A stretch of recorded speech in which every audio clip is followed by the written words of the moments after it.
Welcome back, everyone, to the 40 in Tennessee podcast. I'm Josh, here with Randy, and we got Gato. We got the Catman with us today, and we got a special topic we were preparing for. John Titor, the legacy, the legend of John Titor, and we've all been. This group has been kind of weirdly affected by John Titor, just because. Okay. um, He's not wrong. Right. But I gotta ask, it's the first, we start every episode. Do we get any encounter emails or anyone We email? actually did, but I don't remember the specifics of it off the top of my head. It Too much teeter on was the brain. to the 40 and yeah. Um, I'm in my time traveler attire. If anyone can figure out what this is, leave a comment if you know what time traveler I'm trying to rep right now. It's a deep cut, I think. Um, I know who you're talking about. um, but I first I first got introduced to Teeter back when I was in the military, and it was through a buddy of mine. Um, he was where are you, Catman? I am in a hallway with stairs. I'm sitting on stairs in a hallway. Okay, gotcha. I'm like, what is rolling around behind you? Rolling around behind me? Yeah, Stairs? no, all the we can hear all the vehicles. That's why I was like, Oh, where are you? yeah. There's a parking lot. Sorry. Um, so I got introduced. It was one of my buddies came in, and we would always talk about weird stuff. I've always talked about weird shit. It's been my favorite thing. I like it. Same. And he was like, just one day we're having a cigarette outside the motor pool, and he goes, "Have you heard of John Titor?" I'm like, "No."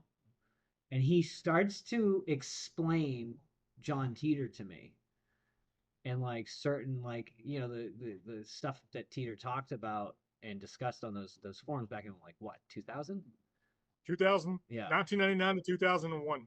And me and I never really looked too much into it. Now when I did a podcast back during that time when I ran Dirty Shamrock podcast, I we did a John Teeter episode. Me and Johnny, Nice. we had printed out a bunch of stuff, and we just sat like we're gonna do today and kind of talk about it. Um, but Randy, I would call almost a subject matter expert. Uh, no, I'm not claiming that. Um, but it was. I am a prophet. I consider myself a prophet of the book of Teeter. I love that. So I love that. Houston's not with us this week, just because we had to switch up when we were going to be recording. But I feel like Houston was trying to get out of being on this podcast. yep. And I'm just because he's not here to defend himself on the episode. I should say that because he's going to edit. Love you, Houston. Now we're not here trying The to. subject matter makes him feel uncomfortable. I do. It makes me uncomfortable, man. So And because at the time when I was really like learning about this stuff, I was deploying to Iraq a bunch. And that was kind of something that was like talked about at that time. So I don't know how to wear and like actually because I said that, Randy, what was your first introduction? okay, so I go way back, and this is one reason that I find the Teeter subject so like interesting. Right? Is probably about 2003 was when I first heard about John Titor, and it was on the Art Bell website off some of his forums, and that was where that was the forums that he originally posted on. Yeah. But like I remember going, him saying this stuff going way back, like 2 years past when it happened. And one of the reasons that it got brought up in 2003 as to why they thought that there was some legitimacy to John Teeter and why at that moment was because he had made And this is the biggest problem that people make with Teeter is they try to say that he made these predictions Mm-hmm. and that none of his predictions came true. He only ever made one prediction. One. All the other stuff he talks about in reference to his world line, the world he comes from. Yeah, and we'll get into that. He never says this is how it's going to happen to you guys. It's going to happen A, B, C, D. He says this is what happened in my world line, and people take that as, oh well, he was making predictions. Not what he did. The one prediction he did make, because people kept asking him for a prediction that they could verify, he made a prediction that said there was going to be a problem with the space shuttle and it wouldn't land the way it was supposed to. Guess what happened in 2003 on February the 1st? Which one? The Columbia Space Shuttle was that. Yeah. And that's why I got turned on to John Titor, was because he called that shit. 2 years before it ever happened, he said there was going to be a problem with the space shuttle and it wasn't going to land. And while it was trying to land was when it broke apart.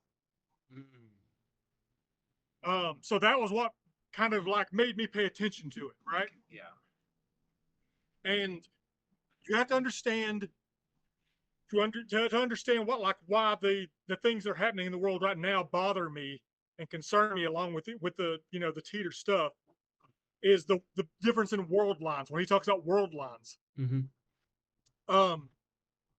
Teeter talked about in 2000 and 2001 about the multiple worlds theory. No one, and I mean no one, was talking about multiple worlds seriously in 2000 and 2001. Yeah, only comic. That was a crank nutcase theory. Nobody believed it. I mean, nobody believed it.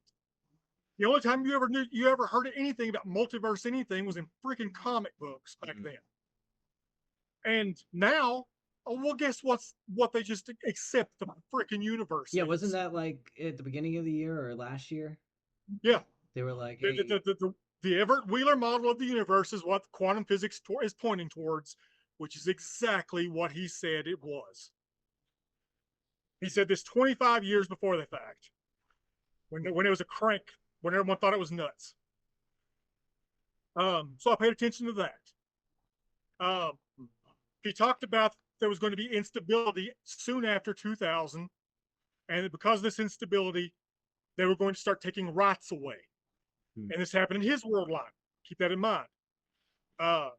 One thing that happened in his world line that did not happen here was Y2K. Y2K happened in his world line, and he said thousands of people froze to death on the interstates. Yeah. When the grid broke down, and it was a really big political, to do in his world line, and this caused, in his world line, caused a, as he put it, what was the words he used? A Lincoln-like president to be elected, and this president basically tried to do all these Lincoln-like proposals, but they actually kind of eroded the Bill of Rights, and this then opened up the door in 2009 for a president that was all about power.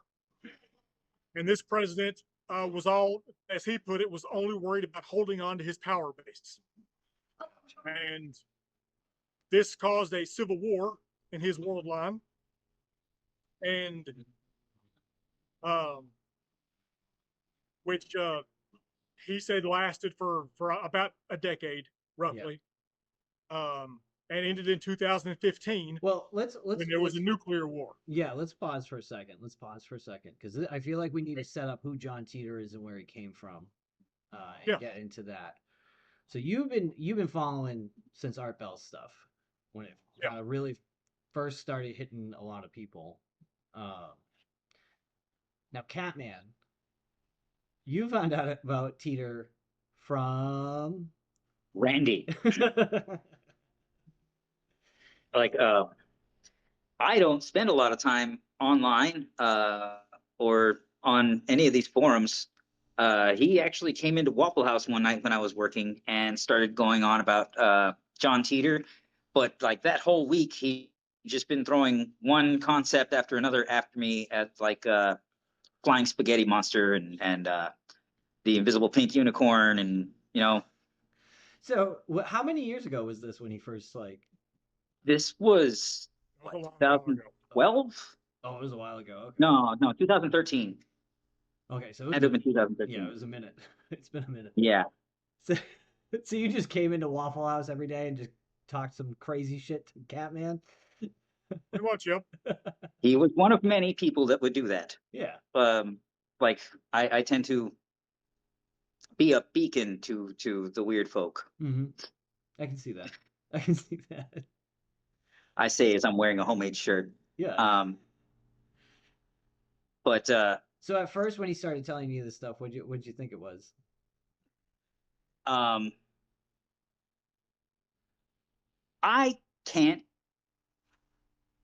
logically write out the fact that there could potentially be time travelers coming back from the future. Like, if you invent a time machine, normally that's what people want to do. Instead of wanting to go further into the future, maybe get a hold of some better technology than what you got. Uh, like maybe go 100 years in the future where they've perfected the time travel technology, so you can take that to go back in time. That'd be great. But no, normally when people get a hold of a time machine, they go back in time and they try and change things. That would be most everybody's first instinct, like, because by the time you make it to an adulthood, you've already made mistakes in your own life. You've witnessed Yeah. mistakes happen on a global scale, and if you thought that there was even the smallest minute chance you could go back in time and stop 9/11, wouldn't you? I mean, I guess, yeah, if you could. It doesn't work Yeah. that way, though. Yeah, but it does unfortunately. that. Yeah, it doesn't work that way, but the Yeah. concept would be what would Yeah, it drive was like you go to the back and kill past Hitler or something over like going that. to the Yeah. future. So I can't necessarily write out that there could potentially be time travelers. And as he started explaining the storyline, as it was presented to him, um, he was also going over every single conspiracy theory that he'd ever heard of at one point or another, because at late at night at Waffle House, that's what you talk about. Oh, every time I'm Um, down to visit Randy, that's our thing is the late night conspiracy talks. like, yeah. When we first met, he asked me what my viewpoint was on the movie Van Helsing, and I was like, I don't know, I kind of liked it. It had the greatest depiction of like a werewolf transformation, and he just slams his hand down on the counter, and he's like, "Yep, that settles it. I'm gonna have to be your arch nemesis." And The movie's horrible. the movie is horrible. Would do sexy vampire. It had some good key points, but every movie does, with the exception of maybe The Room.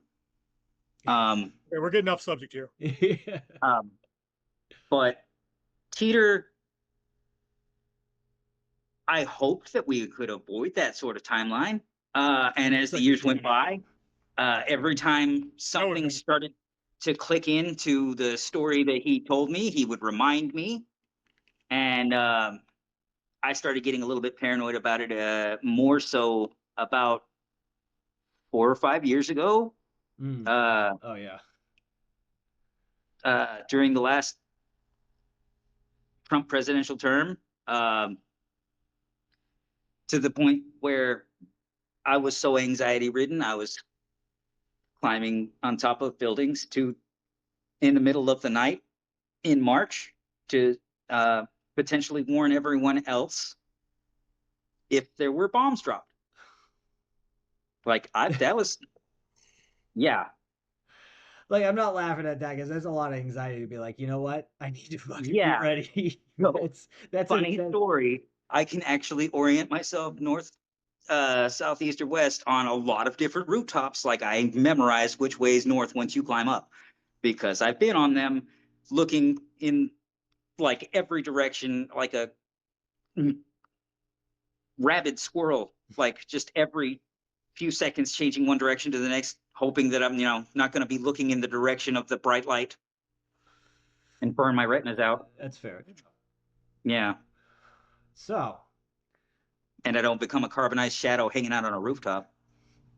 yeah, bunch of shadows left over. So we all have somehow come to this. Maybe that's our past life, Randy. Were we like time travelers? We got Oh gosh. now we're stuck on this timeline. Like our souls are stuck here now. Some sort of We're eternal part of this punishment. absolute now. Off subject. That we've been talking a lot about the absolute, the source. Yeah. But let's talk about who John Titor is and like where he comes from, allegedly. He was a soldier that was roughly the um, rank of major. He said in the army.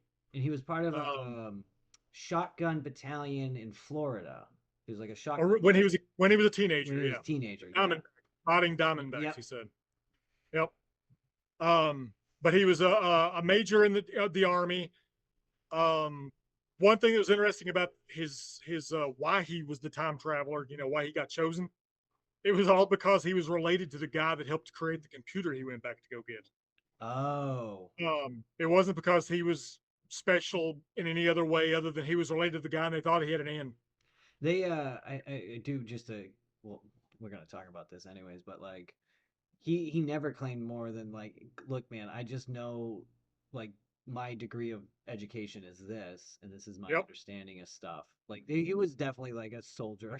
Like That was trying to why get it's so impressive when you read him. Like he's so matter of fact about everything, and when you read what he's matter of fact about, it's like he doesn't stumble over himself.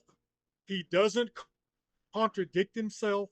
Um, he multiple times tells people like, "I hope you don't believe me. I think it would Yeah. be horrible if you believe me." Uh, he tells people he wants them to think for themselves. The whole time he's like, I know he talks about how he knows how it sounds. Yeah, he's like, I hope this shit Um, doesn't happen to you. What happened at my, in my timeline. yeah.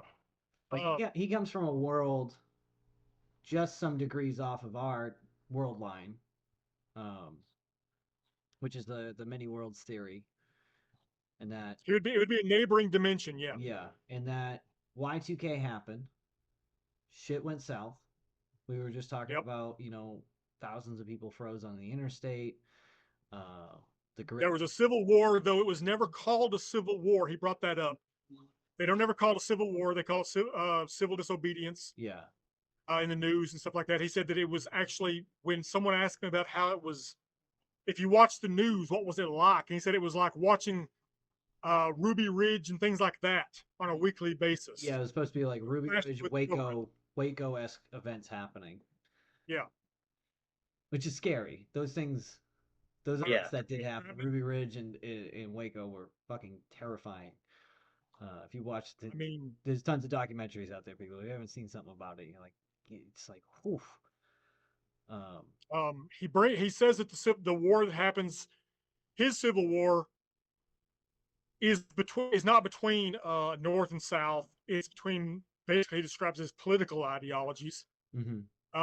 and that the political ideologies somehow or another sum up, and I find this interesting, in a city versus rural communities sort of a problem, where the cities are where people go for the people are going there for safety, but they're having their civil rights basically abandoned. Yeah.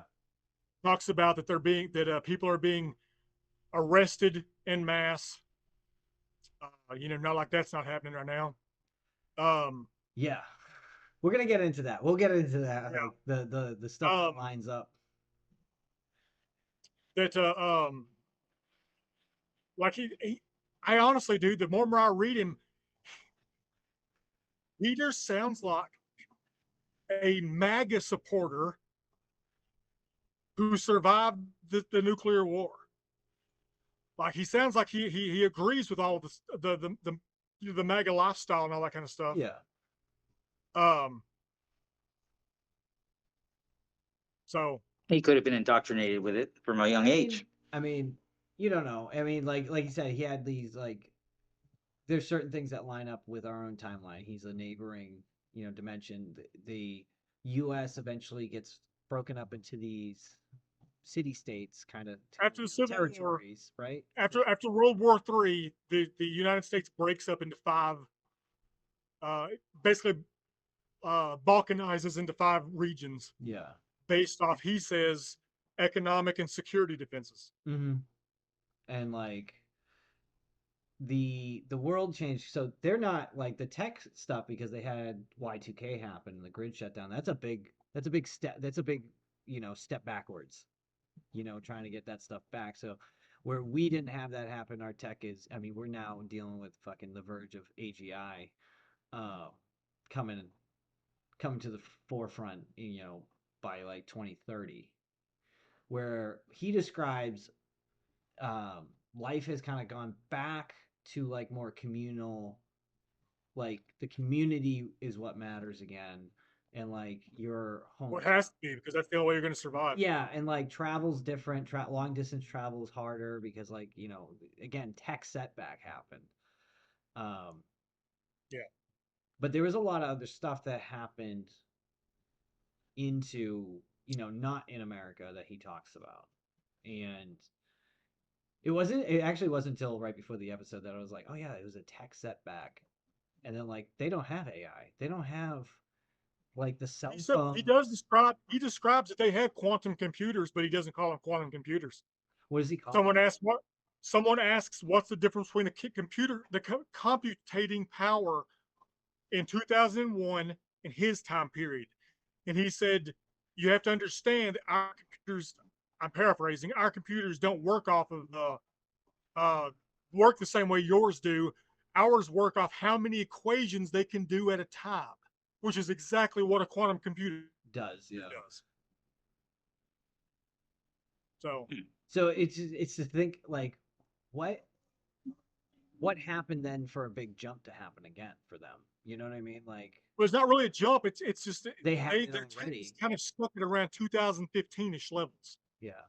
The big loss of technology is where the nuclear war happened, because he said that they Doesn't Europe get decimated? did. Yeah, Europe's gone basically. Yeah. But he says that basically there's three warheads hit each major city, and he said basically all the technology that would be available in those cities is gone now. Yeah. There's EMPs and stuff there. And he said that that's actually what he was, that was his mission, was to go back to 1972 to get a computer so that it could debug the computers in his time period because of a Unix problem in 2038. He was talking about the Unix problem in 2038, 25 freaking years ago, when nobody was talking about there being a Unix problem in 2038. Yeah. Now they are. So might have to mute for a minute. Sorry about that. It's all good. So they had tech that was, because what time frame did he leave from? Like, what was the year that he left his time? He left 2036. 2036, so 2 years before that. Their second Y2K. Yeah, second Y2K. Now, what is that issue? I don't know enough about computers to really tell you exactly what it is. It's similar to Y2K, where there's gonna be a timeout, from my understanding. Oh, gotcha. Which will cause computers to crash.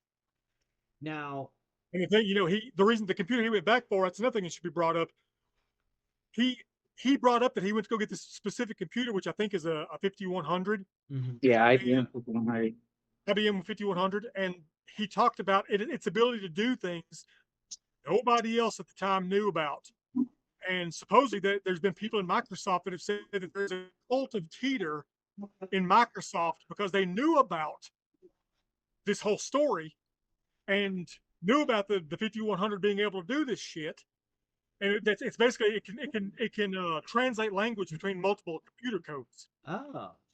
And that was something that they didn't even talk about back in the 70s that it could do, because they thought that it would actually mess up their business model.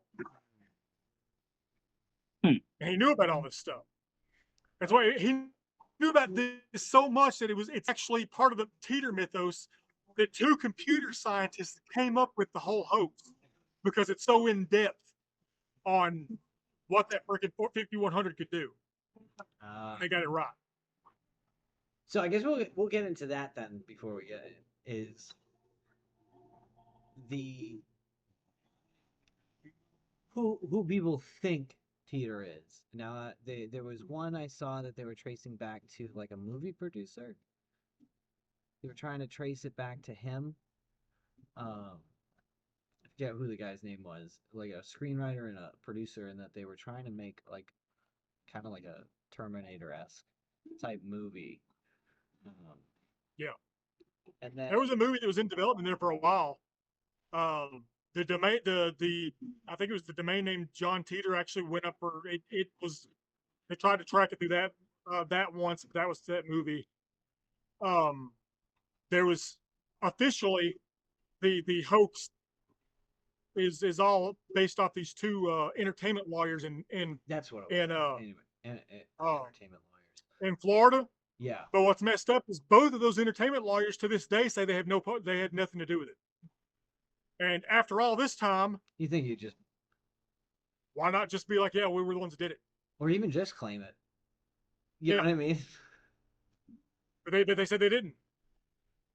So yeah, so and all of that, that entire thing of why it's these two entertainment lawyers in Florida is because his IP got traced back to a certain area of Florida when he was making the posts. He admitted he was in Florida on his posts and he was there visiting family. Something about he said that his encounter in 1972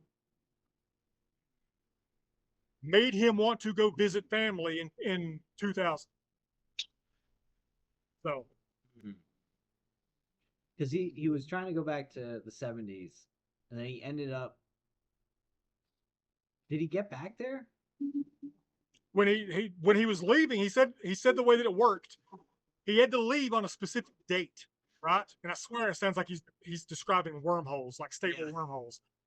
He has to leave on a specific date because of magnetic principles, with the singularity drive that they use, and that they would leave from 2001 and go back to 1972, and then they have to stop in 1972, leave from where they stopped in 1972, drive all the way across country to, I think it was Wisconsin, and then leave from Wisconsin and go back to 2036 from there, because that's where he kind of described the wormhole was, that they have to ride back.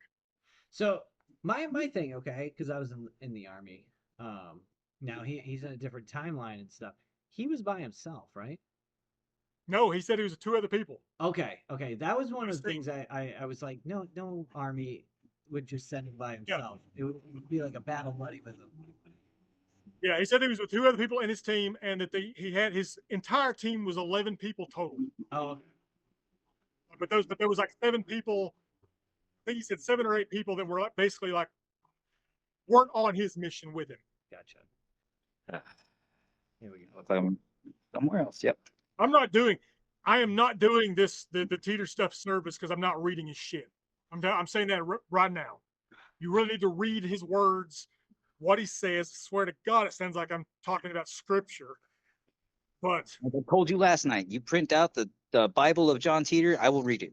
You are the prophet. You're a Teeter prophet. Okay. So he comes back with a team of 11 people.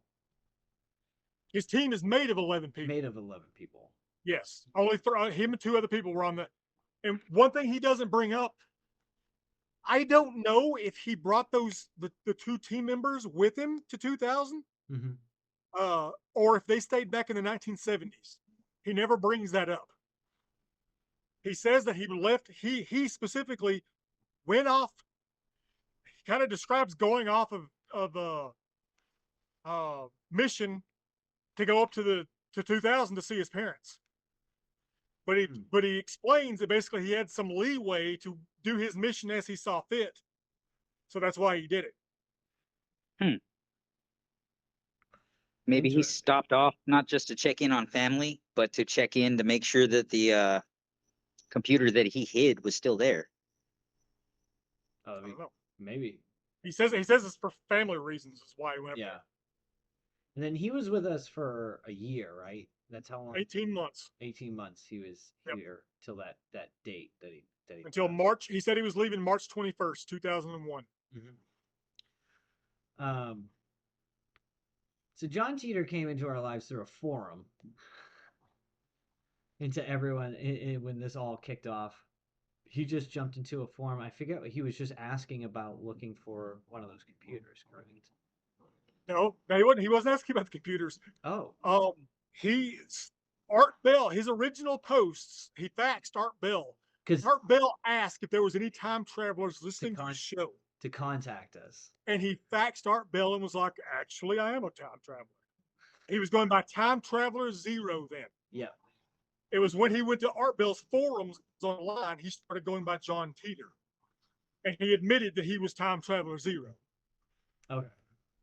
And when asked why he was hanging out on Art Bell's forums, he said he was archiving information for the future. So, Huh. from fucking In the a Art world Bell. without the internet, you print off Well- pages so that you could save them later. to get one thing that was interesting, right? He brings up, there's one time when he says on a certain date, he says, "You should turn into Art Bell and listen tonight." Well, guess what? I tracked down what that was that he wanted people to listen to. And it was a guy named Dr. David Anderson. And the guy is talking about time control technologies. It's completely separate from John Titor, had nothing to do with John Titor. This is who John Titor said to listen to. And the guy's talking about time control technologies that the government already has, and that they're in the stages of doing this and that with, experiment wise and all this kind of stuff. And basically, Titor's pointing at this as if this is kind of like the beginnings of his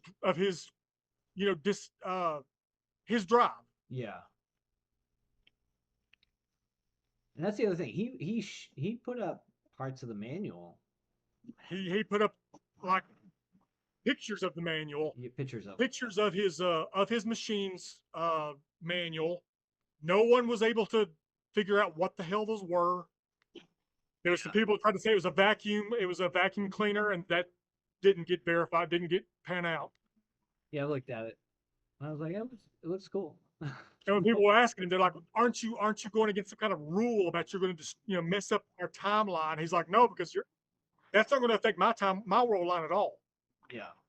And it didn't affect us either, because he was just like, you guys aren't going to believe it anyway. He said the only thing that affects world lines are choices, and that our choices compounding upon each other are what will change a world line, and the only thing that can change a world line.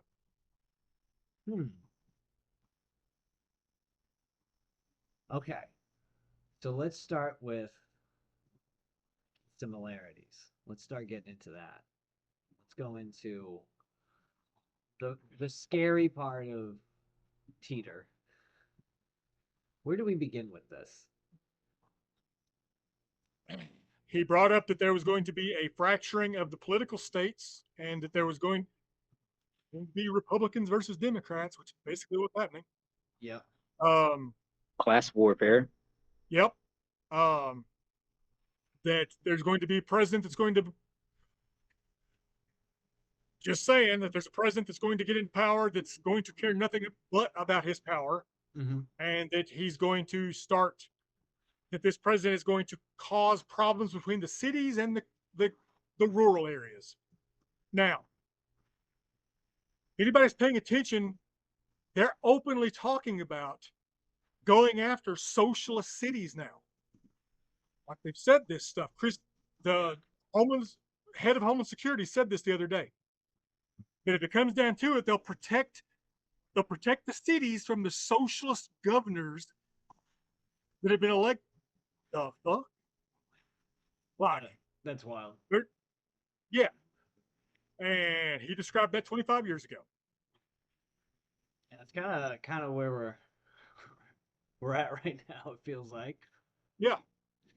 and that happened early on with him, in their. That happened after World War III, right? For him, No, that happened before World War III. before World War III kicks off. His This is world line. kind of the kickoff to it. Um, If you really sit and listen to what he describes, it sounds like his world line just after Y2K and what happened, it went to shit quick, yeah, like political wise. Just there was so much political turmoil. And one thing, the reason it bothers me about what's going on now in the world, he talks about that world lines rebound, neighboring world lines. That basically world lines try to sync up with one another. And so basically the way he described it is what they now call canon events in Doctor Who and Marvel Universe and all that shit. Kind of what he described is you have certain things are going to happen. It doesn't matter what world line you go to. they're always going to happen. They're always going to happen. And choices that change that world line. Yep. It may take a lot longer, it may take shorter, but it's going to happen regardless. No matter what. Oh, and he talked about there's going to be instability in the Middle East. Yeah. That he specifically brought up Iran versus Israel, which is freaking happening. Right now. They just kicked off. Just fucking crazy. He talked the one that freaked me out the most about his World War III prediction. This is the one that I brought up to Catman that freaked him out about, the date that he went and climbed up on Waffle House. Is he brings up that the reason for the nuclear war is because a European army is affronting the western edge of Russia. That there's a a unified army in Europe that basically starts to go against Russia, and Russia basically decides, you know what, screw all of you, and just sets it off. The way he describes it, when Russia lets theirs go, China lets theirs go, we let ours go, everybody lets theirs go. That's basically what everyone's afraid of. It's just mutually assured destruction. Yeah, and he brings up that at the end of the war, when this war starts, the Third World War, someone asked him, "Well, who is America's allies during this time?" And he says, "I don't have anything to say about that." As if we don't have any allies at the time, which kind of seems like right now. Yeah, we basically pushed all of our allies away. And what's happening right now in Europe? A European army, which is NATO, except we're not part of it. We're not doing it. They are. Is amassing on the western edge of Russia. Of Russia, yeah. And Russia is continually saying, "We'll bomb you, we'll bomb you, we'll bomb you." And they're still doing it. Yeah, it's some scary times right now. And this is what Titor was talking about and what happened on his timeline. Yes. Now, how was Titor able, or the people that he worked for? I don't know if he ever got into. It's like, were they able to be like, these are all canon events?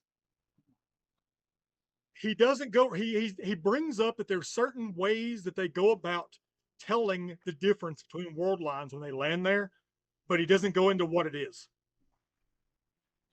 So they have some sort of records or something that they go by. They bring from theirs and wait. Yeah. So they know different world lines other than ours. Well, every time you make a trip, you're going to a different world line, technically speaking. So when he goes back to the 70s, it's going to be a different world line than us. Technically a different world line just by hair. He brings that up. You can never, ever technically go to the exact world line again. He brought up even going back to his own time period. He said, "I can go to a neighboring world line that will be so much like mine, I would not know the difference." Oh. And ours was pretty different. Ours was 2.5% difference in 2000, he said. And according to the mathematics, that difference would compound as time goes by. Oh, so it would get bigger. You'd have a bigger difference as time goes by, yeah. Gotcha. I mean, that makes sense, I guess. Because it would be it's a divergent path and it would continue. Yeah. Yeah. Ooh, ooh. I didn't. It's fucking freaky. But that canon event he talks about is the nuclear war. Is nuclear war. So And it always is it gonna. really feels like that's what we're walking right into. Is there a war though? Okay, technically, let me say that if there's like all these nukes launched, what is the war after that? Anyways, there isn't any. Oh, he says that this World War III is the shortest war in history, and that it No, basically everyone's knocked back to the Stone Age. he said nuclear war very quickly depletes people of their will to fight. So he said immediately after the nukes get dropped, everyone basically just quits Be like, and start trying to survive. yeah, what's the point of He does that? say that there are plenty of areas that are safe, not safe, but that don't get decimated. He brings up that the cities are. He said there's roughly 150 to 200 cities nationwide that get bombed. Most of those get hit with impacts of threes. He says. He brings up that most of those are in the 500 kiloton to 1 megaton range, which basically he's describing T'Pol's, what's it called, Russian T'Pol's, which just so happens to be their most populous nuclear missile. Yeah. He says that most military bases get hit. I mean, the way he describes it, it's mutually assured destruction. His world line, Yeah. like everybody lets go. He says China hits the western coast.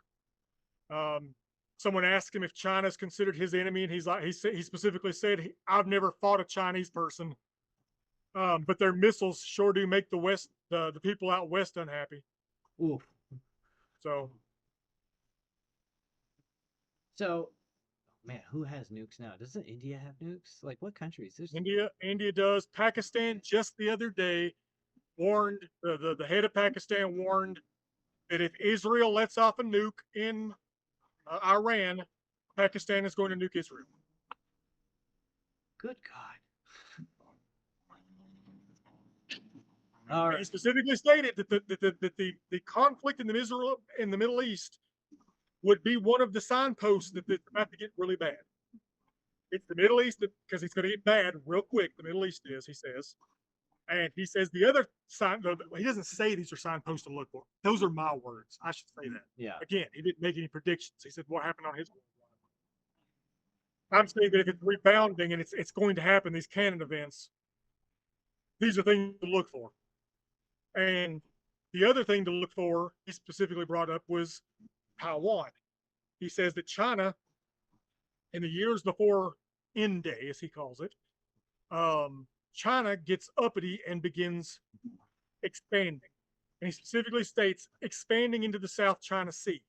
I don't know if you've seen all the islands that China has built in the last 10 years in the South China Sea. Yeah. But they have 5 new military bases in the South China Sea because they built new islands and then claimed the water around them. I was watching something about that. Yeah. So they did that, just like he said they would. He said that just before End Day, China moves on Taiwan and forcefully annexes Taiwan. There are over 2,000 barge ships that are sitting in the South China Sea off the coast of China, in the Strait of Taiwan, that are just waiting to be used to unload super carriers on the western front of Taiwan. That's military intelligence that's going on right now. And China officially says those barges are for training exercises. When did we hear that training exercise? So, yeah. It was the Russia invaded Ukraine. Yeah. That's so if China goes after Taiwan anytime soon, I'm just saying. It's okay. So that's a big kickoff. That's a big canon event then. Yeah. Oof. Yeah. And President Xi or whatever his name is has said officially in speeches that Taiwan will be China's before 2027. That's not far off. Nope. Yeah, things are just getting more and more tense over there, anyways. But like, nothing can be done about it, right? Like, Nope. oh, I mean, if it really plays out the way that he claims that these world lines work, there's absolutely nothing we can do about it. It's going to happen. it's just gonna It happen. might happen in a slower schedule, but it's going to happen. So Did you ever talk about aliens? the entire reason that he's on the Art Bell, he was on the Art Bell forums archiving stuff, is because he specifically stated he personally found UFOs and aliens, the topic of it, extremely interesting. But in the future, they don't know what UFOs are either. What? He brought that up. That's what he brought up. They don't know what UFOs are either. Right? So it makes it feel like disclosure doesn't happen before the war does. God dang. Yeah, where's that canon event? The disclosure happens. So Okay. There's a lot of stuff lining up, especially now. Um, what stuff happened that he talked about in his world line that kind of happened here? The, well, I mean, most was of the there stuff a that he talks about coronavirus? that really gets me. Large It makes me Hadron Collider. the Large Hadron Collider. He brings that up. He brings up CERN multiple times before. That was before CERN was a thing. I mean, it was being planned, but it had not even been built. It wasn't finished being built by the time when he was talking about it. But that's what helped him come up with the technology to get back in time. And Yeah, CERN's the CERN. one up in Alaska, right? That like. No, I think CERN is in Switzerland. Oh, that's the Hadron Collider. Okay, yeah. Yeah. I'm thinking of. Never mind. Something like the Project Bluebeam. Like he described things about black holes that nobody back then was talking about, that now they talk about being hypothetical. And it's like, well, shit, he was talking about 25 freaking years ago. Yeah, using miniature particle accelerator to manipulate micro black holes in order to create wormholes to travel back and forth through time. Okay, Yeah. so And is put time it in a travel a Datsun canon pickup, event? right? What's Hmm? that? Is time travel a canon event? It would have to be. He says time travel is discovered in his world line in 2034. Or at least that's what he was told. So So they would have had 2 years to get the technology up to where he traveled back in time. And during that time, that's where they gathered their notes on different world lines and world line changes and that sort of thing. oh, he described Which would have been really neat. what I thought was really cool was that when he was going through training for this this program, Yeah. he said that you actually go back to at a point sometime within 2 years of your past, and your entire point is to find yourself and make yourself not make a mistake. What? Yeah, and the reason for it is is so that you will psychologically understand that you cannot change You can't. it's not going to have any effect whatsoever. Yeah. It's only going to affect that person Gotcha. or that world line that you change. And he Gives me the makes heebie-jeebies. he kind of he doesn't say it outright, but he makes it sound like that his training exercise was he convinced himself to marry somebody, Oh. because That's he says that he's single, but one of his but another one of him isn't helped because of his because he went back there and did that. So That's so wild.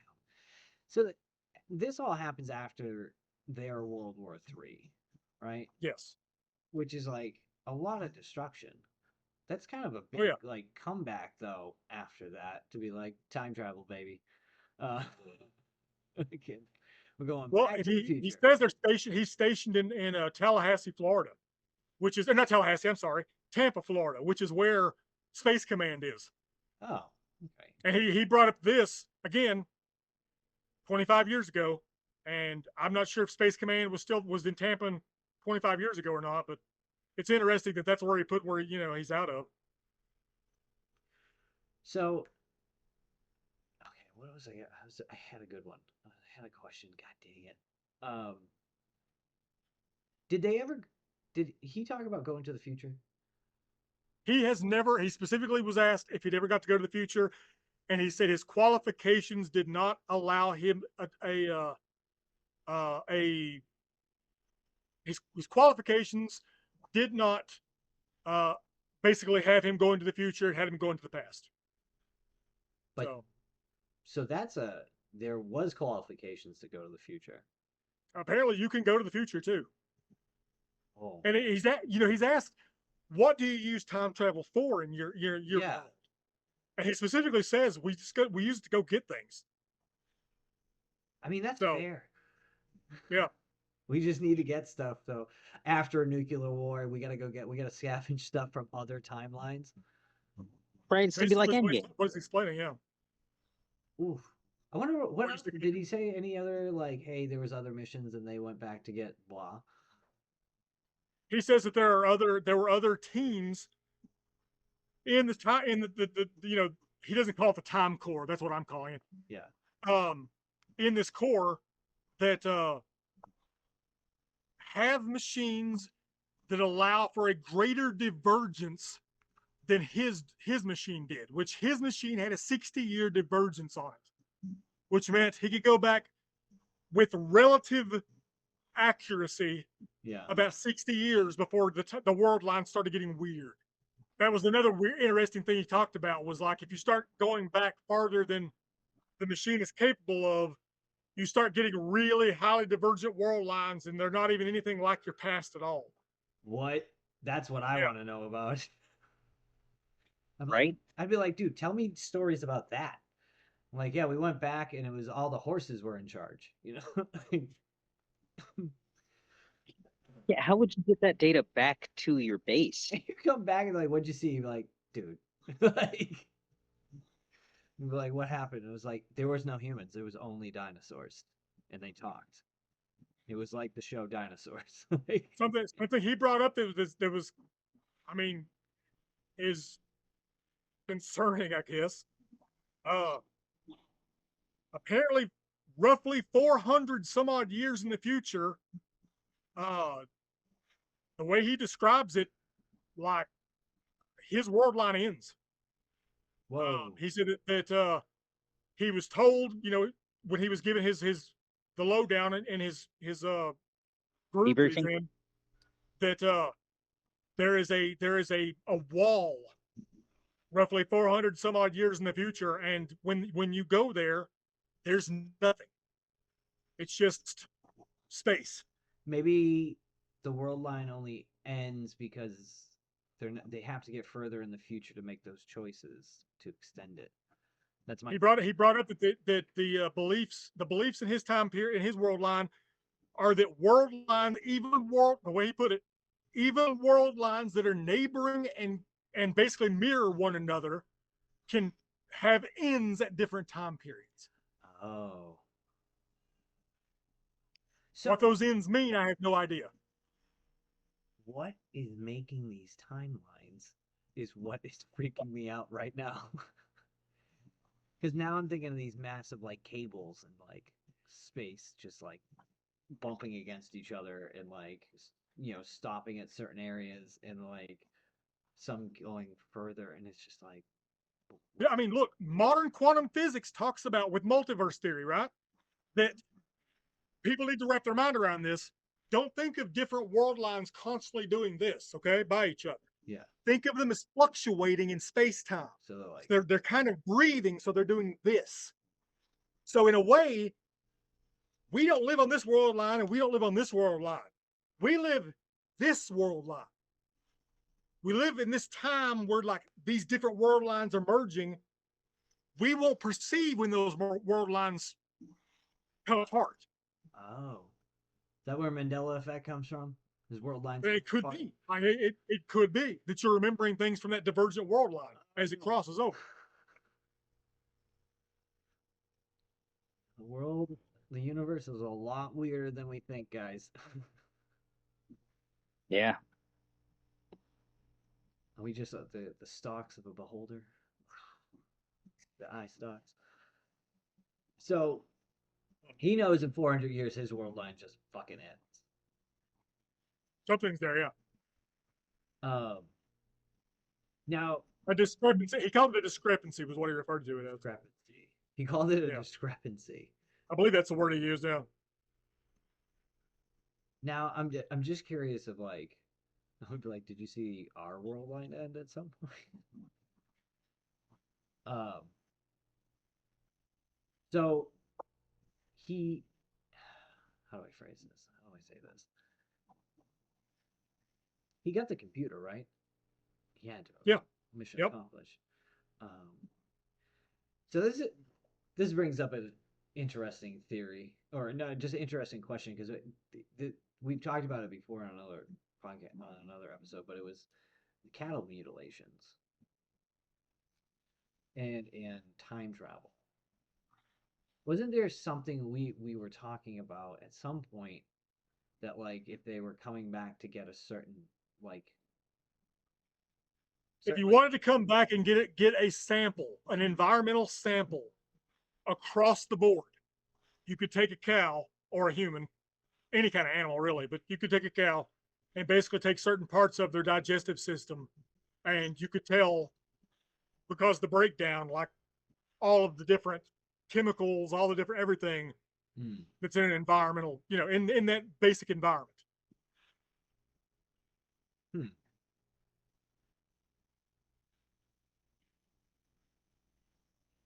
Okay. So what is talk about a lot of fucking end of the world shit. What are some of the other things he talked about that kind of lined up with ours that were weird, that really stuck out?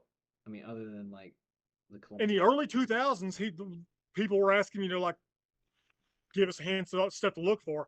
He brought up Jacobson's disorder, which is basically mad cow disease. He said that was something people should look out for. It was a big deal for about 2 years in the early 2000s, and then you don't even hear about it now. Yeah, I remember. Yeah. Did they have a coronavirus? He never talks about it there being a plague. Okay. That's not a canonical event then. Okay. That was our fuck up. All right. Just Unless it was brought here by a time traveler. He brings up that well here, well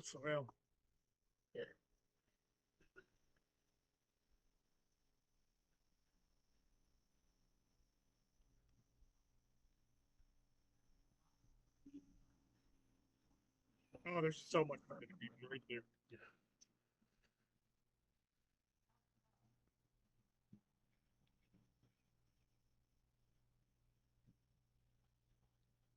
It's most of the stuff happening right now that's freaking me out. yeah. What else did he talk about in the timeline? Yeah. What other things? Was there any like? I mean, I think everything's starting to happen now for us that happened to him. Now, what years was it happening for him? Because that was like when he was saying, "Hey, in his world line, the nukes went off this year," or like 2015 was when the nukes went off for him. For him, okay. Yeah. He never says a when exactly, because people ask like, "What's the date of the nukes going off?" and all this kind of stuff. He's like, "I don't fucking remember." He just says that you'll know it when it's. He says that it'll be apparent when it's about to happen. He does say that. That it's going to be apparent, and he says that dread. That right. The conflict, the Civil War conflict is, again, it's not called a civil war when it's happening. But he says the Civil War conflict will basically they're going to be in a lot of eroded rights and all this under the guise of security, and that people that are the way you described and all that stuff that happened. The more left leaning people are going to look for cities as the secure places, and the more conservative folk are going to see the rural areas as secure places, and it's just going to create a divide. And that divide, he says, was his enemy, the people in the cities. So he brings that up, that when Russia attacks, he said we don't see it as Russia attacked us. We see it as Russia attacked our enemy in the cities. And when somebody asked, well, who is it that's the enemy in the cities? He said it's the government that you're under right now. That all these laws are put into place under the guise of security, and he said people just want freedom, and they don't get that. Which a lot of, if you look at what the laws and shit that's going on in this right now, it's got freaky. It seems like that. So it's getting kind of freaky, guys. So okay, so there was a 2.6% divergence from our world. Yeah, 2.5. Yeah. What does that equate to in years? Can we figure out, like, it happened to him in 2015? What's that year? I don't know. Because it doesn't look like we're getting time travel in 2032 then. It looks like we're going to be nuclear war and fucking all that coming up. Then we get it. I don't know. I mean, he even described the way that he described that his machine works is the way that fucking quantum physics says that shit would work now. Yeah, like the gravity drop or something like that. Kind of like falling into it. It's shooting. It's a mini reactor that shoots two positive spinning electron-fed singularities at one another, and as these things loop at one another, it creates a sinusoid that you can basically, which is basically, for all intents and purposes, a wormhole shaped like a donut. And all you have to do is pass through that donut. And he said, you go through the donut, and you're in another world line. He says it takes a bit too when you go in. Yeah, he said it's about 10 years per hour. Yeah. So go back. Yeah. It's like you go in and read a book. He was like, he'd lay back and read a book or something. He was talking about that it's that it doesn't sound comfortable, because he said you're under 1.5 to 2 G's of pressure the entire time. Oh. And you're having to fight against being pulled towards the center of the machine. Yeah. Because the machine is trying to pull you towards it at all times too. So you just strap you're having to push and fix this thing for like 6 hours you're traveling. Good God. All right. And remember, if you stop, John Titor was shredded to it. You got to be in shape. You're in another world line, so now you're having to backtrack. So that must be so jarring, though. I wonder, did he describe what it looks like? Is he just like passing windows into these other? He said it's everything goes black. He said it's like a black sheath goes around. He said at first it looks like a rainbow where light is basically stretching. Yeah. Around the sinusoid, but he said it turns black and you're just stuck in black for hours fighting against the machine. Wow. Trying to play. Now you said somebody went 400 years into the future. They had somebody did apparently. Somebody did, and they hit the wall. Somebody asked him if you because of his machine has a 60-degree divergent ratio, right? So it's good for 60 years roughly. Well, he was asked, can you go back 60 years and then go back another 60 years? And he said, yeah, you actually could do that. But from what he had been told from his, when he was basically, all this was explained to him before he left, the more you do that, the bigger divergence ends up happening still. And you still end up in a friggin' world line that doesn't look anything like the one, your history was. This really makes me think of that show Sliders now. Yep. Yeah. Yep, it does. Like, I was like, oh, they're never getting home. Like, you technically would never be able to get home. You wouldn't be able to get back to your own timeline. Oh, you get one just close enough. Just close enough that it passed. Yeah. Oh, that's wild. You're signing up for a one-way ride, kind of. I think I get why they only made it 400 years, though. If every 10 years is an hour, they drove for 40 hours straight. Like, can you imagine sitting in this freaking thing for 40 hours, fighting Trying to gravity, fight, and then yeah, fighting only gravity. to find out that You'd be only exhausted. to find out the Earth is gone. Well, does time exist at that point when you're going through this thing? Arrived in space. Like, yeah, what happened? I want to see those GoPro videos. She's like, we're going back, going to the future, guys. Hmm. Oof. That's it. Please stop it. That's enduring then. Like you have to, they usually go back and get stuff, but like you got to go back and get stuff that's important because like Yeah. you got to put a team through that, knowing that people might die in this process. Yep. He brought up that the patch that his group wears actually is like a infinity symbol with some sort of like little thing underneath it, and that the patch is basically what's the word I'm looking for? It symbolizes the path to God, because that's basically what they all think is going to happen. You're either going to get where you're going, or you're going to go to God. So I want to. Did they? that's another cool thing. The interesting thing about Titor is when you read him, he is a born again Christian. Mm-hmm. Like he talks about, he doesn't try to. I don't know. It's like it makes him more relatable. Now, religion's still like a predominant thing in his timeline, even after everything goes down. He says it is, but he says after World right? War III, he says Christianity has. Though he doesn't use the word fractured, but he basically says that it's turned into a whole bunch of different types of Christianity. Oh, okay. And he said that there were people that thought that the nuclear war was, revelations, Yeah. and that it had come to pass. And he said that the big fear amongst Christians in his world line is where's Jesus at? Yeah, he doesn't show up. He's not shown up yet. He hasn't shown back up. Yeah, and he said there's actively a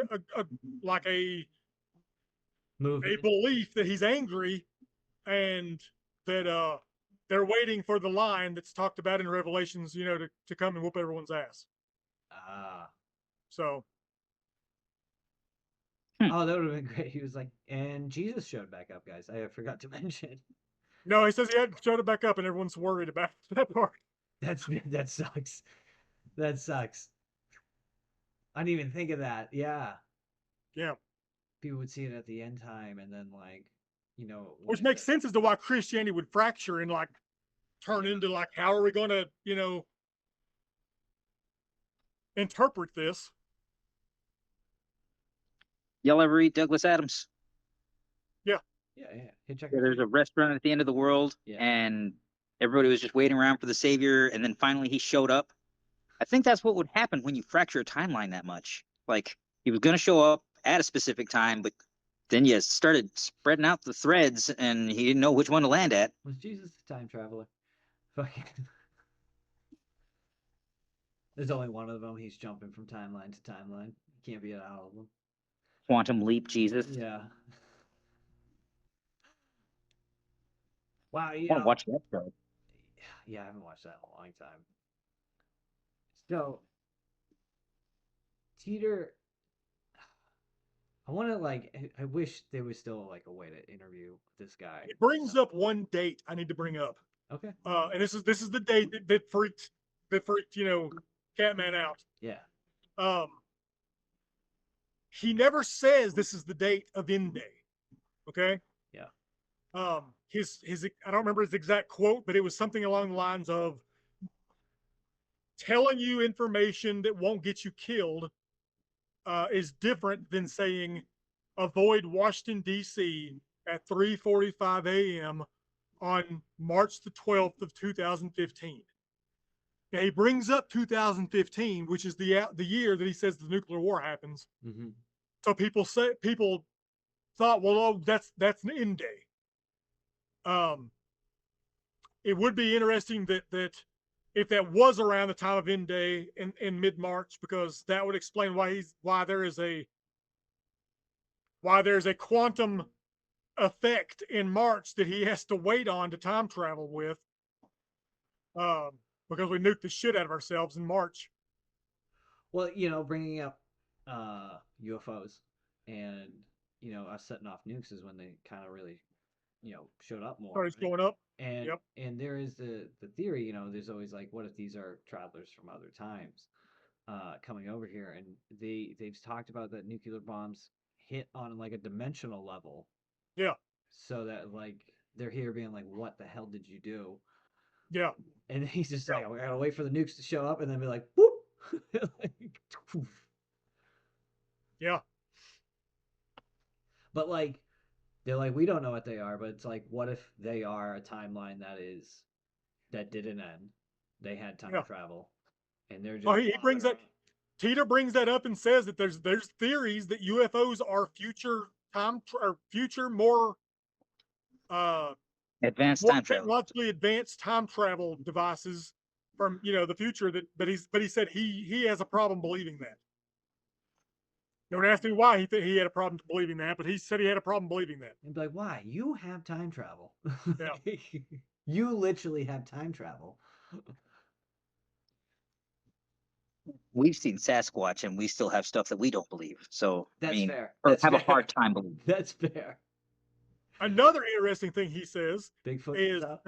he was asked by somebody, do people in your word line have Bigfoot and other cryptids? And he says that yeah, we have swamp monsters too. So Huh. Which is I what you thought it would was expect interesting that somebody he who brought came up from swamp Florida. monsters. So Yeah. Let's find Sasquatch. I'm just going to other timelines to find Sasquatch now. See, I I want to mean, go. wouldn't you use a time machine for that? I I would. mean, we have the specific date that we know we saw it, but Oh, also there are specific dates that other people give when they saw things or to experienced go back things. and Wouldn't be you want to there. be, go back a week before that, camp out, just to watch it? I know. I want to go back to the timeline, and I get there, and it's like Planet of the Sasquatch. And it's like Oh God, it's humans they're hiding gonna in the freak woods, out. There's a knocking on human. trees. one of the biggest problems he kind of talks about with this, the way that they time travel per se, is in movies and stuff, we always have it where like in Back to the Future, the cars like doing 88 miles an hour, Yeah. and we've got in Star Trek, it's shoot yourself at the sun at light speed and all this shit, and he's like, you have to be perfectly still. That the vehicle has to be gravity locked and all this stuff, and still, and he said that you have to leave your world line in a place where that the world line you're going to doesn't have basically anything where you're going to end up. Otherwise, your gravity lock will be triggered, and you'll pop off in a world line you didn't mean to go to. Ooh. So he said that was one of the big things that they did archivally whenever they traveled, was they went around and paid attention to places that were undeveloped for future missions, so they could use those undeveloped places to go back further in time. Oh, okay. So they want get messed up, you know, coming in and being halfway in a wall or something like that. But yeah, exactly. Because you think about Like it, in the original H.G. Wells, The Time Machine, like Mm. as he traveled through time, like dirt built up around his time machine, and he had to wait for it to subside before he could stop, or he'd be encased in dirt. Yeah. yeah, he said the variable lock the gravity lock that they have on their the time machine pops you out of the world line that you were going to arrive in, and basically puts you in the next neighboring one over, so that you don't basically take up the same space and destroy yourself. Oh. So we Gravity lock is what keeps you attached to Earth, and why people were asking, why aren't you like 40,000 miles back in space, if you were going back in time. And he said that it takes a photo, kind of like a snapshot of local gravity yeah. around the machine. And if it varies more than like a certain percentage, then it knows that there's something in that area, and it basically does that thing where it pops out. Gravity locked to Earth. You're right, because it's gonna be moving. Yeah, the Earth's moving. Otherwise, you're going to pop out in space. Oh. How did they find that out? Had to have been some experiments there. Um, Now, did he have his? He had this machine mounted in a vehicle, didn't he? Yep. What was the vehicle? Do you know? The back of a Camaro. At In least the it was 70s, stylish. it was the back of a Camaro. And when he went in 2000, it was the back of a pickup truck. He said it weighed about 500 pounds. The machine did. Ooh. I mean, So how much power did that take? Like that's where I get like they have to recharge the damn thing, or it's just oh like no, it's basically a transportable particle accelerator. so it just powers itself. Yeah, it powers Just itself. powers itself off like gravity or like just the universe. I thought it's got, like I said, it's got two positive electron-fed singularities in it. And he said the singularities are caught at like the Large Hadron Collider and CERN was where they started catching these things. Now, were they being hunted? Was Teeter and them being tracked by our government? It's like, He brought up that one of the reasons he would not diverge certain information was because he was worried that he might be contained.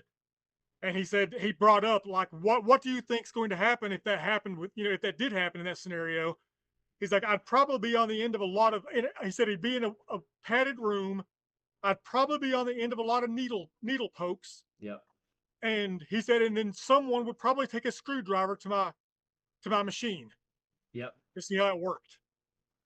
So, Hmm.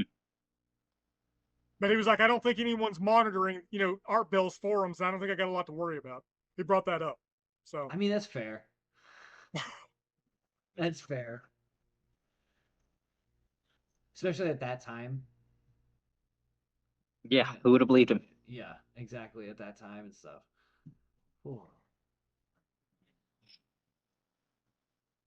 All right, what's some of your favorite takeaways from this whole thing? Like, what is your favorite like weird thing about Teeter? I just think that I don't, oh, look, I'm not saying that John Titor is a legit time traveler. I don't know. I'm saying that there was enough things that he said, or he alluded to, that have either come to pass or are coming to pass in a similar sense to what he described, that it's unnerving. And the fact that 25 years ago, this motherfucker described basically what quantum physics now says is the way the universe works. And he just so happens to also be a time traveler is creepy as shit. Because it makes you look over the things that he said with a little different, Announcing like that CERN was going to make the Large Hadron Collider, that wasn't necessarily news. But saying that they were going to find the Higgs boson, that's a prediction that's really, really hard Yeah. to quantify. Like, how do you know that they would have done that? I mean, it was certainly on their to-do list, but so were a lot of other things that I'm not sure if they've all accomplished everything that they wanted to with this. It sounds like it's a canon event. They find it, we find it. Which means, I mean, aren't they still on the hunt for like tachyons? but here's my other question: is like, so technically, the future is kind of predetermined. Sort of. If they're able to go forward, right? if you go by what he's talked about, and I hate to use this as an example. Marvel Studios, with the way they're doing their multiverse movies, Yeah. are kind of how he described it. But then again, they're actually using quantum physicists to help do that stupid Right, shit in so- those movies Yeah. to explain the underlying principles of it. It would all depend on how divergent we are as a world line, which is something you have to keep. You have to right off the top. We are a divergent world line to his world line. We're not a 100% naturally occurring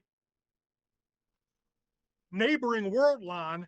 When he stopped and started his mission here in 1972, that world line started to diverge.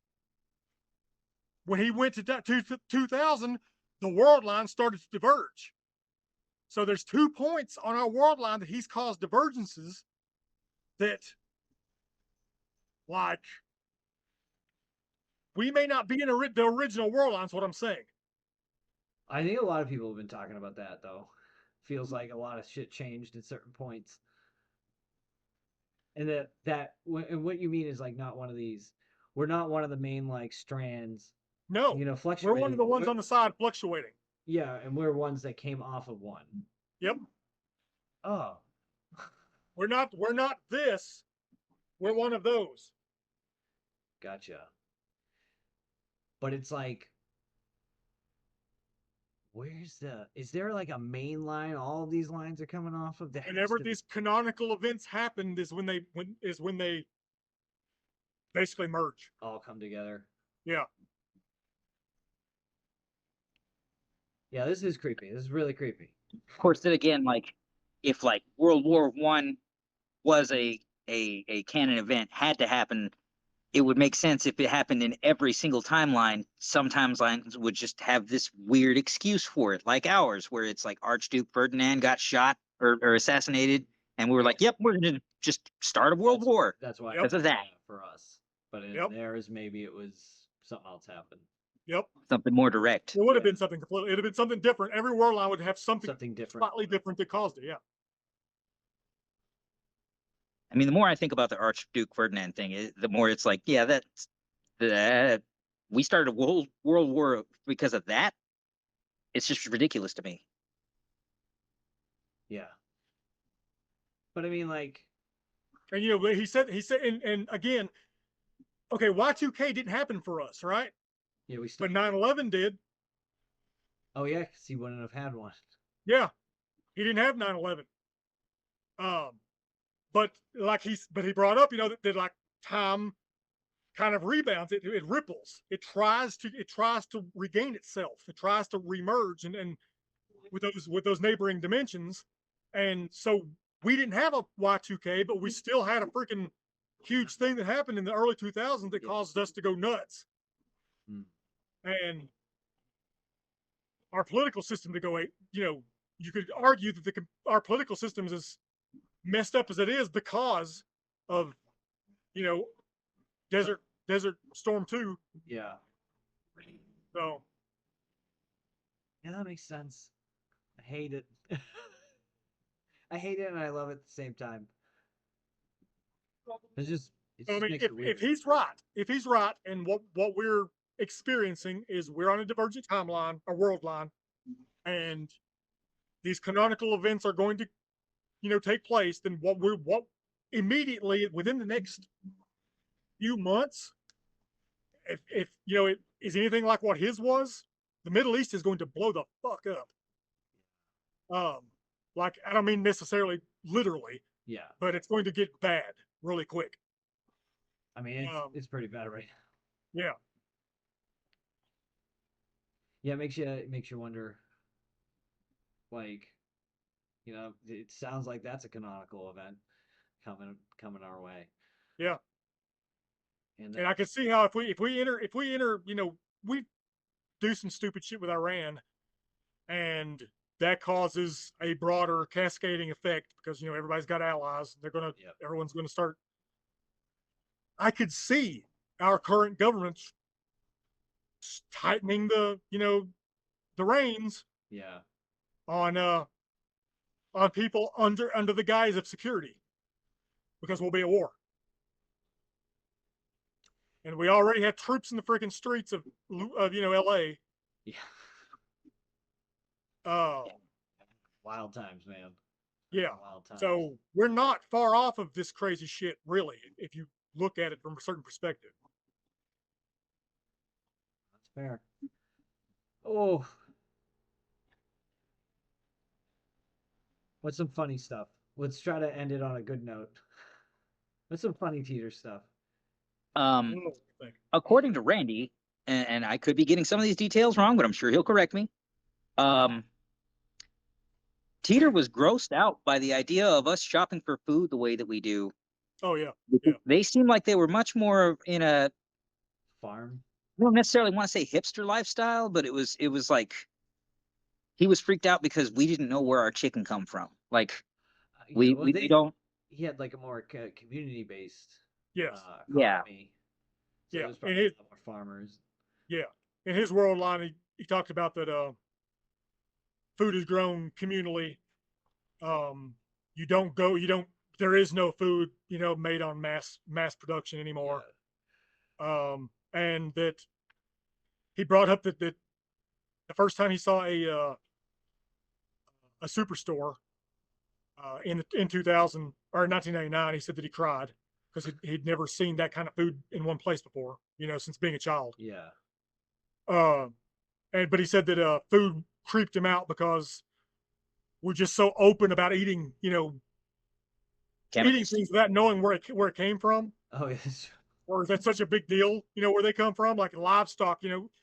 Someone brought up that they eat meat, and he said, "Yeah, but not as much as you fat asses do." He didn't say fat ass. The way he said it just made it sound like you guys are eating cows left and right, and if you had to communally grow those things, it wouldn't be that way.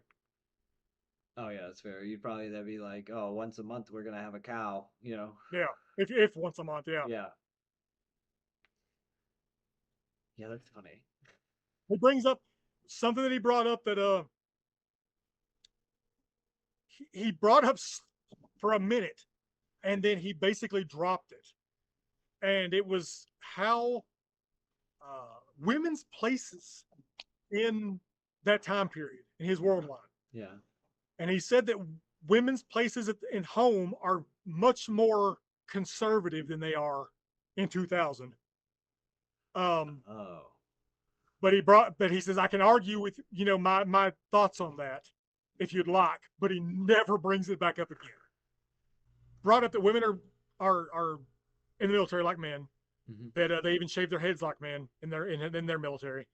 Yeah, That women can hold office, that women have the right to vote, all that kind of stuff. yeah. But the fact that he brought up that it's much more conservative, the women's place in the household. Hmm. He also brings up though that it's very hard to have children in his world line because of the radiation.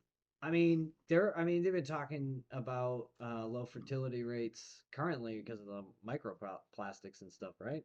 That's been like a thing Yeah. they've been talking about Yeah, over the past couple of years. Um, is our fertility rates have been going down because of like all the stuff we get in our food, yeah. He brought up that having children was very hard. That he says that birth control is almost unheard of because mainly stillborns is what he said was a lot of stillborns in his time.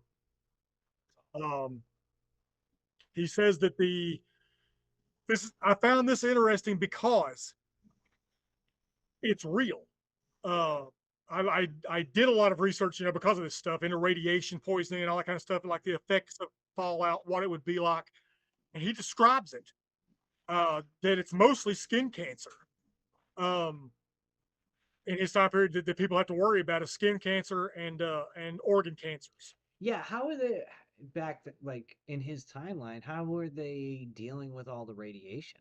Because if He said the nukes majority of technology that's happening in the world is trying to clean up the environment. That they're not. People were asking like, have we went to Mars yet? And he said, no, we're talking about going there because we don't want overpopulation and blah. But we're not there yet. He said we're not even back on the moon yet, which we're well, who not. cares? You got time travel.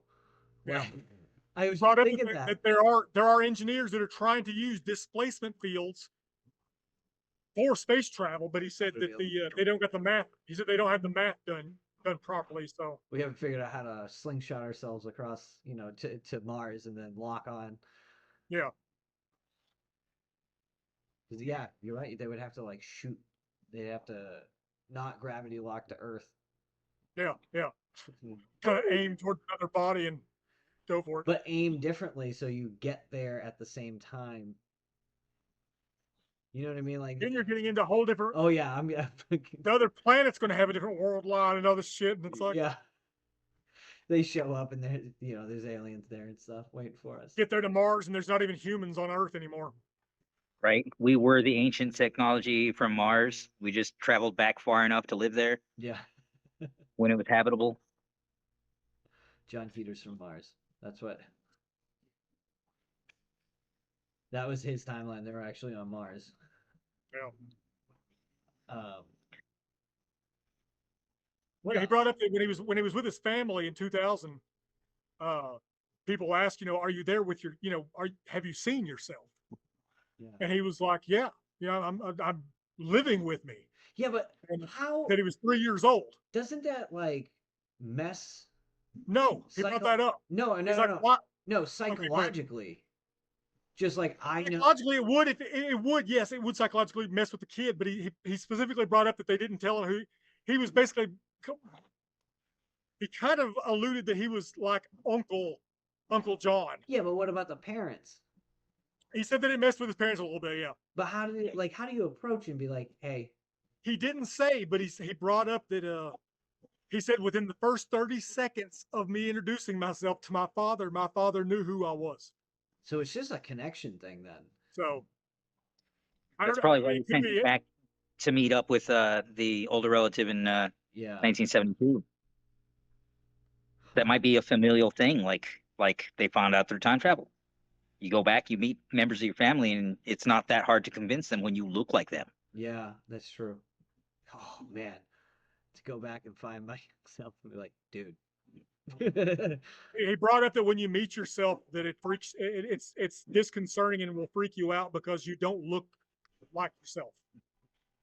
And he brought that up again, 25 years before anybody brought up multiverse theory, that you wouldn't look like yourself.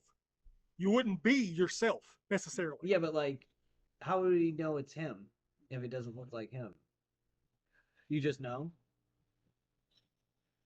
Well, Maybe it's something in your DNA. he brought up that like he says that although he's there with his 3-year-old self, he has no memories of there are no memories of a time traveler showing up when he was a kid. Yeah, because that's a And his different parents world line. neither, because it's a different world line. But like, how different is is it physically different? It's not gonna look like him. There will be physical differences. Yes, he said. Oh, okay. Something like different color eyes, different color Different. hair. Well, think about Different scar patterns. There's tons of. It brings up the thing of like, of all the millions of sperm that tried to rally and be you, Oh.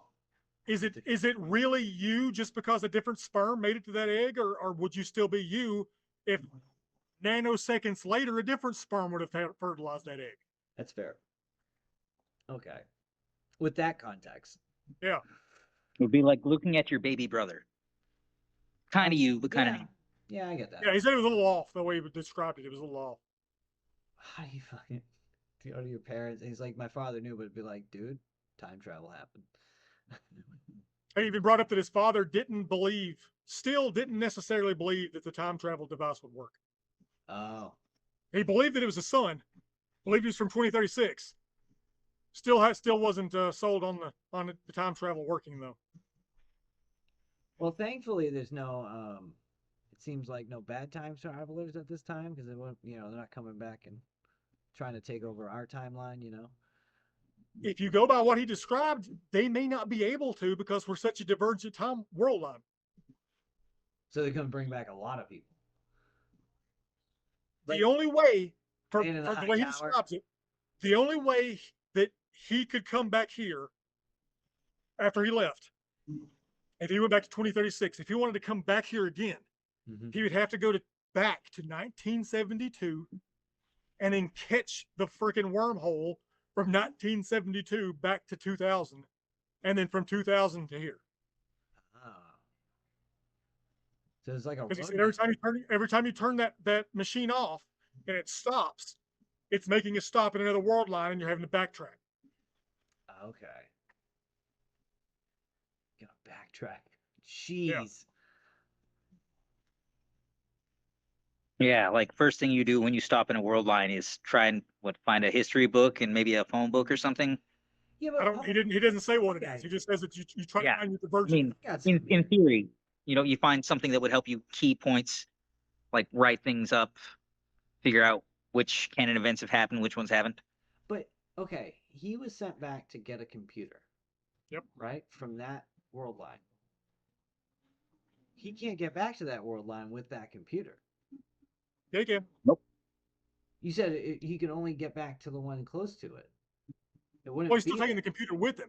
Yeah, but He'll go back to a neighboring world line that is so much like his own that they still need the computer. okay. And there's a guy waiting that sent him on the mission like a There's yeah, moment before. he said that his the officers over him will be waiting. He said to them he'll be gone for a split second. And then it'll be like, Yeah. like they do in the movies where the guy goes in and a minute later, like a second later, he Yeah. comes back through and he's like,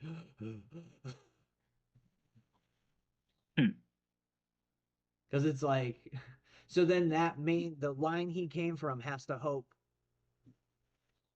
one of them from another timeline shows up in theirs, comes back through with that computer. Basically, yeah. He brought that up too. That they're he called it something. I can't remember the name of it, but it's a theory where you could technically get a time traveler stepping in. It's the mirror. He called it something the mirror effect, Yeah. and it's basically where you've got someone that's a machine is arriving next to another machine, next to another machine, next to another machine, next to another machine. And someone was asking, like, could that be plausible? And he's like, it's plausible, but it's not very possible. Because that means it has to be a lot of world lines that have Yeah. got that tech. Yeah. Because that's where I'm really like, with all this, I'm like, well, that world line that sent him has to be like, okay, there'll be one close enough to us that has it that will get their guy.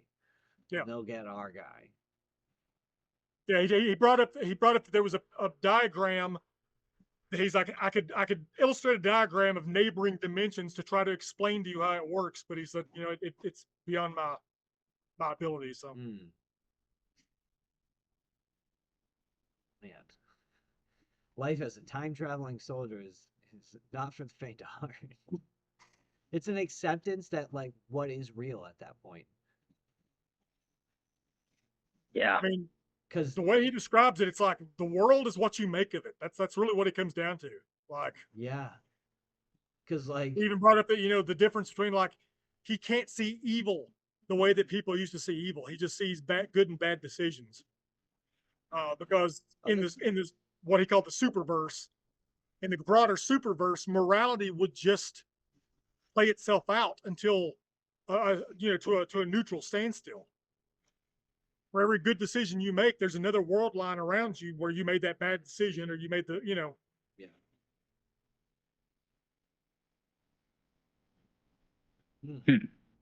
Makes you think about a lot of things, man. Yeah. All right. One more. What's another good Titor like legend? There was a lot of people reaching out to try to help him. Dude, he had quite a few conversations with, like, physicists on there. Yeah. And what was hilarious was the physicists were like, "Well, yeah, you got this right, but you're still not a time traveler."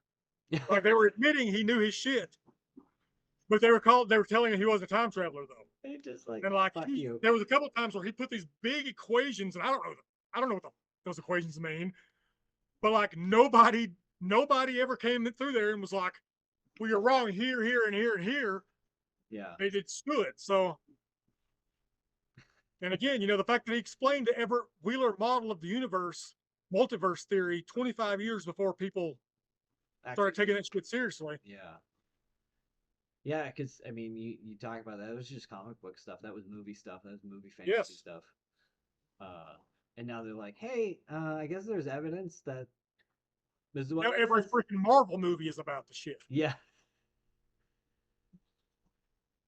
Really makes you think. And I don't. The one thing I don't like about the whole Titor thing was that they don't know what UFOs are. I hate that. And it's like, do you guys still see them?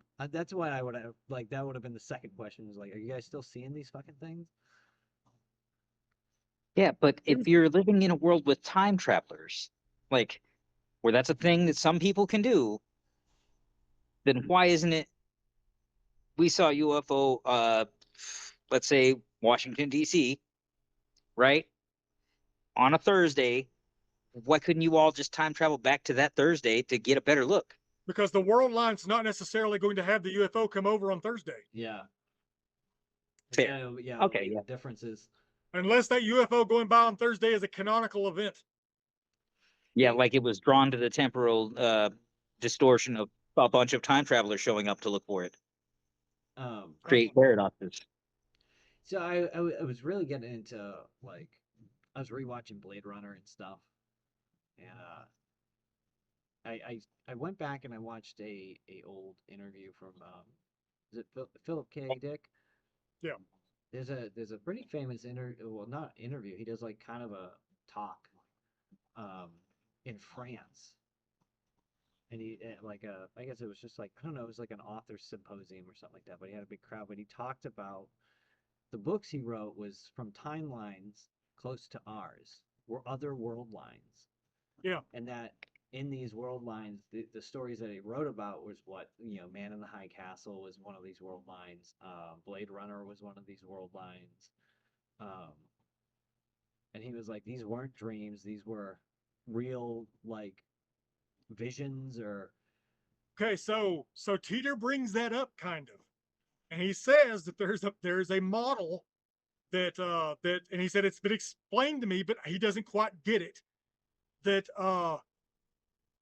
the different U's of the different world lines are constantly in communication with one another, and that this is where inspiration and creativity comes from, oh, which would kind of go with what you're saying.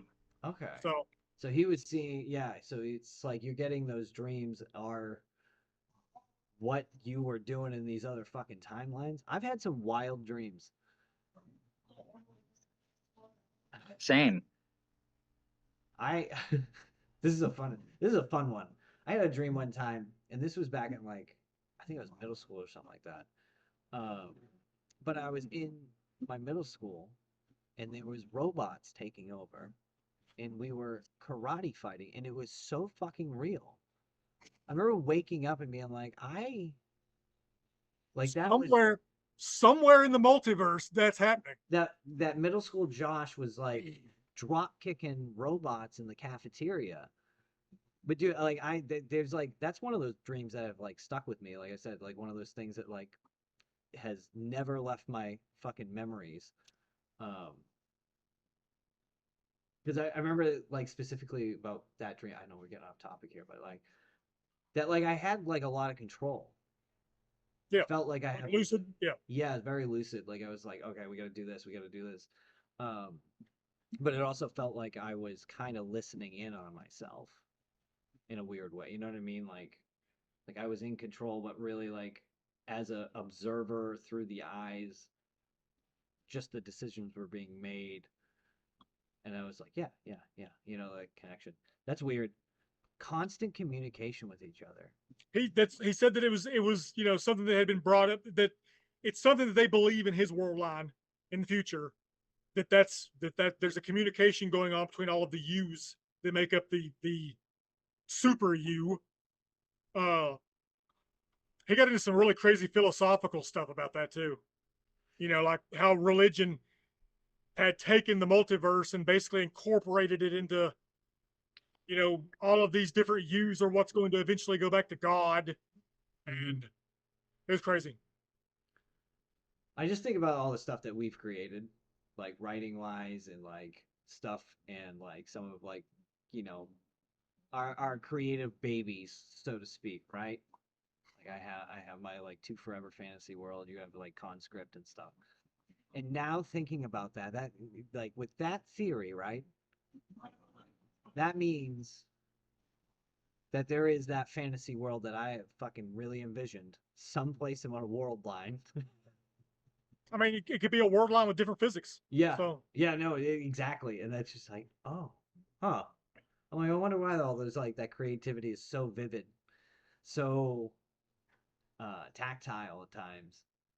I mean, yeah, you've been in the zone, the creative zone before, where it's just flooding. It's just Yeah. coming to you, and like you can't explain where it's coming from. Like it's not just coming out of you from like experience. It's just like Yeah, there's like a rhythm that flowing. starts to happen, and you like lock in, and you just kind of in this flow state, and you just like, Maybe that's when yeah, things are merging, and this. I don't like this. This is weird. Some weird shit, man. All right. Yeah, and we don't have a full grasp of how time works, so No, we're no, just of course constantly not. going to be I mean, confused and addled by it. time changes the minute we leave this planet, right? So like time's out the window at that point. Yeah, and it dilates more the closer you get to a heavier mass Yeah. like Jupiter. Yeah. Yeah, that freaked me out when I watched Interstellar. They go down to the yeah, planet, like we've been gone now. Yeah. It's like it's been 20 years. 23 years. Yeah. Fuck. Like, Jesus. Yeah. That was Can the you imagine being the guy one stuck on part the of that ship? movie that I had a problem with was the fact that the scientist dude that they left on board was still alive after 23 years by himself. I was like, bullshit, dude would have killed himself fucking 3 years into. Shit. Ah. All right, let's wrap this one up. Closing statements about John Titor. Is there any one last thing you want to lay on us, Randy? Again, I'm not saying John Titor's real. I'm just saying that it's Well, no, it's an interesting subject. That's why I love disturbing it. the amount of stuff that he's gotten Especially now, because I remember, close, like you very very said, close. when we first got introduced to the Teeter legend, right? Um, this stuff wasn't happening. No, We're in no, 2025 in the state of the world. no, So it was just exactly. kind of like, all right, we'll see what happens. And And then that's one reason that we all got freaked out by this stuff a few years ago was when Russia started its shit. It's like, oh my God, this is what he's I talking remember you about. messaging me, and you were like, I don't want to say that this is like Teeter or anything like that, man, but it was spoken about. I like this fact that there is like a cult of Teeter, like a following of Teeter in like Microsoft and like Yeah, yeah. So I got to start looking for the Gospel of Cedar, right? yeah, Gospel of Teeter. I gotta, you go on. There is quite a few like short films that were made of John Teeter. Some of them, There's tons of documentaries online about yeah. him. Every one of them get it wrong because they say that he's predicting shit, and he Oh, okay. never says he's Teeter's predicting anything. predictions, yeah. Oh, he just says what happened on his world line. Yep. And they don't go by that. They don't. They're always like, he predicted this would happen in this. No, he didn't. Now, some of the funny things I found when I was reading through like the forum posts and all that stuff was like he loved to be like, "Hey, in my timeline, people can like add and subtract in their head." Like he, Yeah, he pretty much was like, people are smarter than they are now. yeah. And he brought up, that was nothing. With the way schools are changing now. Mhm. He brought up that schools were going to be different, and we're going to be much more community based in the future. He brought up that he was homeschooled, Yeah. which I thought was weird in 2001 because there wasn't that much homeschooling going on back then. Tons of it now. Mhm. Yeah, yeah. There's a lot of people who do homeschooling now, and I get it. It's fucking school system hasn't been the best. No, He talked about a lot of things. It makes me think about a lot of things, but I'm just thinking about these giant world line tendrils whipping around ether space, and then these little time traveler like just like a pickup truck through the void. he also brought up this tiny little snippet that I noticed today that I found interesting.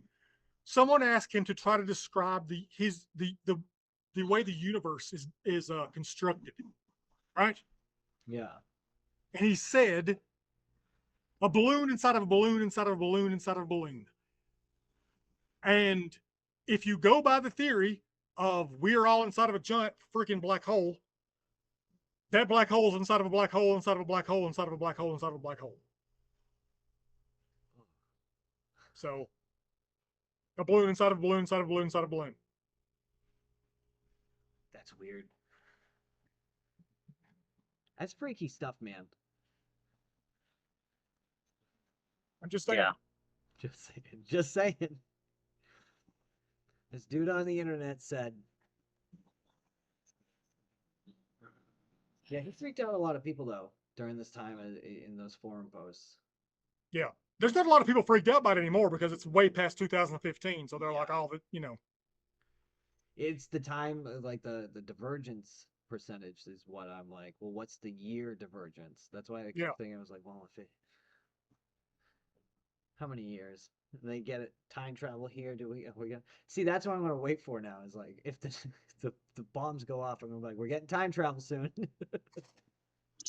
Get to Tampa, Florida. Yeah, right. I gotta go down to Tampa. Shit. Is Disney World still around? Major city. I probably not. They nuked Disney? I'd say, I mean, Orlando. I don't know if they'd nuke Orlando or not. They don't. I've never looked on nuke maps for They don't Orlando. nuke Orlando. They nuke Disney. It's dead. Travesty, man. I really don't want this to happen. I hope this is not a like canon event. I don't want it. Yeah. I mean, that's kind of what pushed me to buying land. Yeah. All the all of this teeter talk for the past 20 something years. Like, Waiting for it. have a nice, safe place away from everything else that, global warming can't get to, rising oceans can't get to. You've gotten some. Global warming can definitely get to your land. Yeah, global warming, I can't avoid global warming, he but I can, maybe. Have we talked about global warming? No, did Teeter talk about it? No, he actually kind of alluded that it's cooler in 2036 because of all the dust in the atmosphere. Yeah, the nukes. Yeah. Yeah, there was no nuclear winter? He brings up a couple of times that there's dust clouds in the upper atmosphere that the sun peeks through. Okay. Because somebody asked him what the sun looked like in his time period, and so it looks like the sun when you manage to see it peek through the dust clouds. With a lot less sun. It's more overcast all the time then. Yeah. Every filmmaker's like perfect lighting. Filmmaker dream right there. Yeah, I guess we wrap it up here. Look out for the signs, people. Just look out for the signs. China goes after Taiwan. Yeah, I guess. That's So Yeah, and that's not going to be good. On a lighter note, come join us August 16th in McMinnville, Tennessee for the Tennessee Wild Man and Cryptid Convention. Run by us, 40 in Tennessee. All right? Come out. Tickets are on sale on Eventbrite. We got a great lineup of guest speakers and just guests who are going to be there that have been at the last two conventions. So come on out. We expanded the vendor hall. Vendor hall is bigger. We got a lot of returning great vendors and we got a lot more vendors. So we got a lot of podcasts coming in to set up tables. You meet some cool podcasters that get more into our stuff, get to the creepy weird stuff too. And yeah, there's gonna be. I'm just excited. I get to come down to Tennessee, so it's a good time. I'm always excited to come down and hang out. Then get stressed and run this convention with you guys. Right? But the best part is when we get all the guests in and everyone's so excited when they show up. So come and join it. We have a good time. Family friendly. We got a lot of cool, like just Who's so we got like who's the tree guy? Who? We got that Oh, Scuffle Moss Treeman. yeah, Scuffle Moss Treeman coming. Um, be on the lookout for Sasquatch. Be on the lookout for Archie, our mascot. Uh, we're posting pictures up in locations around McMinnville. You can locate Archie. Look for the post on Get a free ticket. yeah, get a free pass to the event. And yeah, come on out and join us, guys. I hope you enjoyed tonight's episode about John Titor and time traveling and all that fun stuff. We'll see you guys next week. I hope we didn't fill you with any dread. Just think about all those other timelines and that you're in communication with all your other selves. Okay, guys? Have a good night.